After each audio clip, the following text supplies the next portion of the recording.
उसी में आप सबकी सलामती हो। आज फिर उसी गुजरे पैगाम को शुरू किए हुए, जो कि बड़ा पीसेस में, पजल में, जो कि हमारी मौजूदा मसीही कलीसियाओं को एक बड़ी उलझन में डाले हुए, पूरी दुनिया का चर्च और जा बजा जहां भी पास्टर्स, जहां भी खादम खिदमत गुजार हैं, उन्होंने इन चीजों को कवर नहीं किया, हमारे लोगों को सादगी से उनको अप्रोच नहीं की, जिनमें बहुत सारी चीजों में उबहाम रहा, लोग कश्मकश का शिकार रहे। मैंने जिस तरह एक तसलसल के साथ आपके साथ शुरू से शुरू किया, उसी तरह आज भी इस वीडियो में मैं जिस तरफ जा रहा हूं, ये इंतहाई अहम है। आइए जरा रिपीट करें कि हम किन वीडियो से गुजरते चले आए। सबसे पहले हमने इब्तिदा में शुरू किया कि आसमान पर खुदा कभी अकेला था, उसके बाद उसने अव्वल फरिश्ते को बनाया, जिसने बिगाड़ जिसने पैदा किया।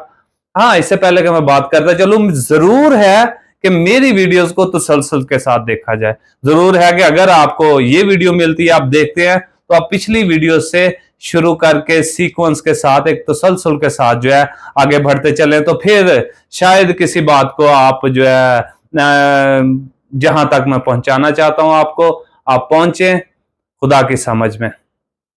रिपीट कर रहा था कि हमने ऊपर देखा खुदा, फिर उसके बाद फरिश्ता, फिर उसका बिगाड़ पैदा हुआ, खुदा ने उसको एक तिहाई फरिश्तों के साथ जो है जमीन पर फेंक दिया। उसके बाद उसने हम सबों को जो है एक बड़ी उलझन में डाल दिया, क्योंकि अगर इब्तिदा में उसने मौत की जो है वो डिसीजन लिया कि वो मर जाएगा, तो उसने खुदा की तमाम तर पैदावार को भी अपने साथ जो है वो दबोने के लिए अपने अलहदा से तख्त को जो है वो कायम किया। यही उसकी जो है वो रजा थी, यही उसकी मर्जी थी, जो उसने खुदा की तख्लीक को गंदा करने के लिए और खुदा की जात पर जो है उंगली जो वो उठा चुका था, अपने साथ बहुतों को शामिल करके खुदा के किरदार की जो है वो नफी की गई। खुदा के किरदार को जो है वो मनफी तौर पर जो है पूरी कायनात में उसने बता रखा है, बता दिया। और जब हम जमीन पर आए, तो मेरी गुजरी वीडियोस में मैंने फिर आगे बात की कि किस तरह पूरी वक्तों से चलते चलते हमने जो है वो वक्तों से सीखा। अगर हमने वक्तों में से चलते चलते सीखा है, तो जरूर है कि आज के दिन हम बहुत कुछ सीख चुके हों। लेकिन अगर हम बहुत सारी कलीसियाओं में बट के यहां तक आए, बहुत सारे अकायद को सीखते सीखते यहां तक आए, बहुत सारे अकायद को चर्चेज ने 18वीं सदी में अपने अपने लिए जो है वो सेट कर लिया, ऑर्गेनाइजेशंस पैदा होना शुरू हो गई, तंजीमें बनना शुरू हो गई, और उन्होंने अपने सिस्टम्स को चलाने के लिए फिर जो वो फाइनेंस जो है उनका, जो फाइनेंशियली उनको जो है अपलिफ्ट करने के लिए दुनिया में डोमिनेट किया।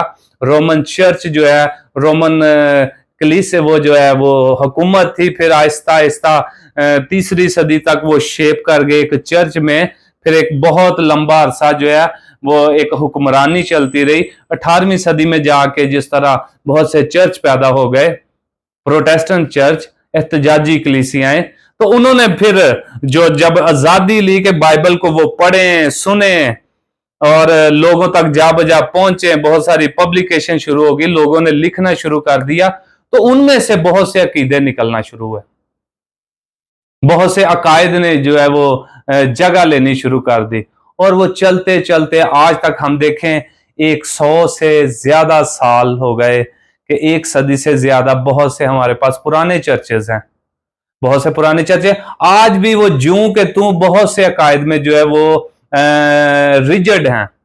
मैं किसी का स्पेसिफिकली नाम नहीं ले रहा, मैंने गुजरी वीडियो में कहा कि मैं किसी चर्च के खिलाफ नहीं हूं, मैं तो ये चाहता हूं कि हम सब जो है वो तारीख से सीखते सीखते उन बातों को निचोड़ के साथ निकाले कि आज हम किस जगह पर खड़े हैं।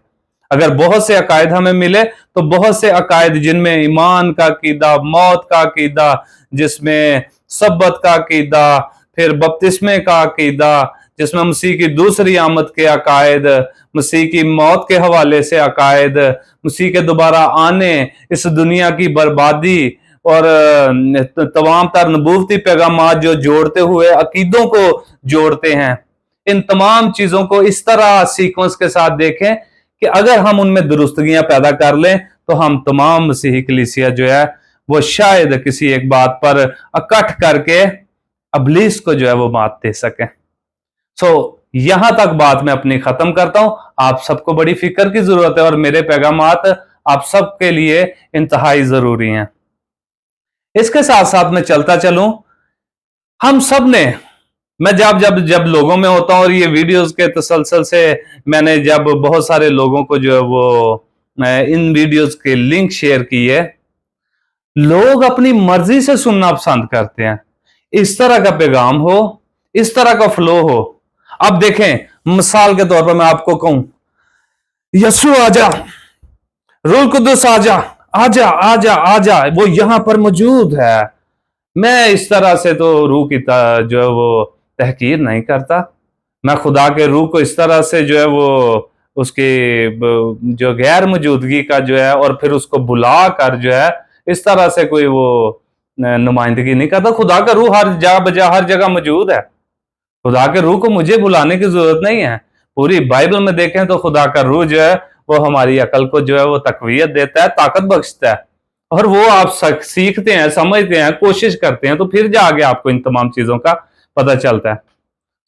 मैं इस तरह कहूं, और फिर जज्बात के साथ मैंने गुजरी वीडियो में देखा कि जज्बात के साथ खेला जाता है और फिर लोग जज्बात में आकर जो है जज्बाती रंग का मजहब कलबादा ओढ़े जो है वो अपनी जिंदगियों को गुजारे चले जा रहे हैं। आप फिक्र करें। वो छोटे छोटे पीसेस, वो तमाम छोटे छोटे पजल जिनको जोड़कर हम मसीह की एक मोहब्बत की मुकम्मल तस्वीर तक पहुंचना चाहते हैं, अगर आप मेरे साथ रहेंगे तो खुदावंद आपको बरकत देगा और अपने रूह से आपकी हिदायत में आपको आपकी अकल के दरवाजों को खोल देगा। मैं बहुत सी मुश्किल बातों को आसान बनाकर आपके लिए आता हूं। जिस तरह गुजरी वीडियो में मैं यहां छोड़कर गया कि इब्लीस ने हम सबको यह सिखा रखा है कि तुम हरगिज नहीं मरोगे, तुम हरगिज नहीं मरोगे, तुम खुदा की मानत बन जाओ। खुदा ने भी यही कहा कि अगर तुम फल खाओगे तो उस रोज तुम जरूर मरोगे।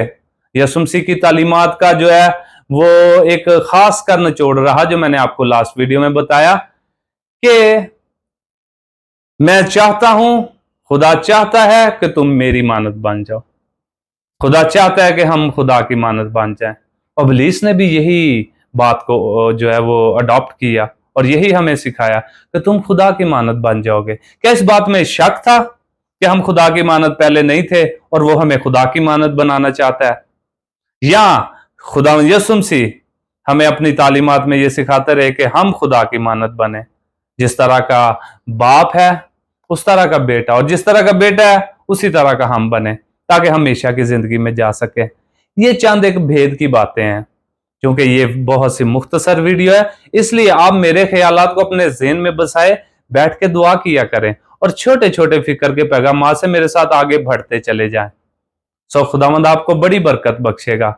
उसने आप सबको सिखा रखा कि हम हरगिज नहीं मरेंगे। तो आइए, इससे पहले कि मैं अपने पैगाम को आगे लेके चलूं इस वीडियो के बाद, आप मेरे साथ एक हवाला पढ़िएगा।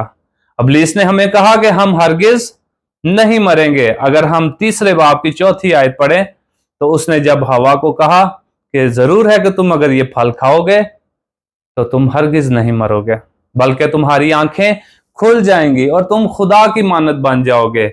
मैं इस हवाले को दोबारा से आपके सामने आपके हजूर रखना चाहता हूं कि पैदाइश तकवीन की किताब उसका तीसरा बाब उसकी चौथी आयत, तब सांप ने औरत से कहा कि तुम हरगिज ना मरोगे, बल्कि खुदा जानता है कि जिस दिन तुम उसे खाओगे तुम्हारी आंखें खुल जाएंगी और तुम खुदा की मानत नेकोबद के जानने वाले बन जाओगे, नेकोबद के जानने वाले बन जाओगे। ये एक बड़ी डिसेप्शन है। इस वर्ष की जो कह लें कि इसकी इंटरप्रिटेशन है, इसकी जो है इसकी तारीफ, इसको जो है आगे पीछे से टटोलना जो है वो बहुत लंबा चला जाएगा। लेकिन इसमें तुम हरगिज ना मरोगे, ये इसने पूरी बाइबल में पूरी क्रिश्चियनिटी को जो है वो एक तासुर दिया, ताकि आने वाले तमाम तर जो हमारे पीसेस हैं, अकायद में बंधे जाने को आने वाली जो कलीसिया थी, वो हर तरह से गलत ठहरे, क्योंकि अकायद बहुत से आगे आकर इन तमाम अकीदों को जोड़ते हैं और इसकी रूट जो है इस अबलीस के पहले जुमले से जो है वो शुरू होती है, जिससे आपने आज तक जो है वो दुरुस्तगी नहीं पाई, क्योंकि आप सब ये कहते हैं कि हम हरगिज नहीं मरेंगे। खुदावंद इस कलाम से आपको बरकत दे। आइए इसी के साथ सोमवार वाले दिन आपको इस बात का जो है वो मैं जरा खोल के बताऊंगा कि किस तरह हम हरगिज नहीं मरेंगे, ये उसने सिखा रखा है। और अगर हम मरेंगे तो किस तरह मरेंगे, अगर नहीं मरेंगे तो किस तरह मरेंगे, क्योंकि मौत का सवाल जो है यही हम सबों को लेकर मज़हब की तश्कील कर गया।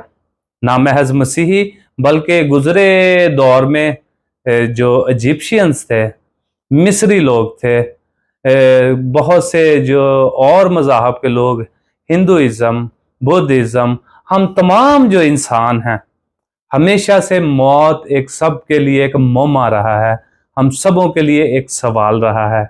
सो मैं अपने मसीही लोगों के लिए इस पैगाम को लिए आता हूँ। ये पैगाम हमारे मसीही लोगों के लिए, ताकि वो, अब हम बहुत सारे फिरकों में बटे हुए देखें कि हम किस तरह सब जो हैं इस अकीदे को लेकर किसी गलती पर हैं, बड़ी गलती पर हैं। अगर आप जानना चाहते हैं तो मेरी अगली वीडियो का इंतज़ार कीजिएगा। खुदावंद आप सबको बड़ी बरकत बख्शे। आमीन।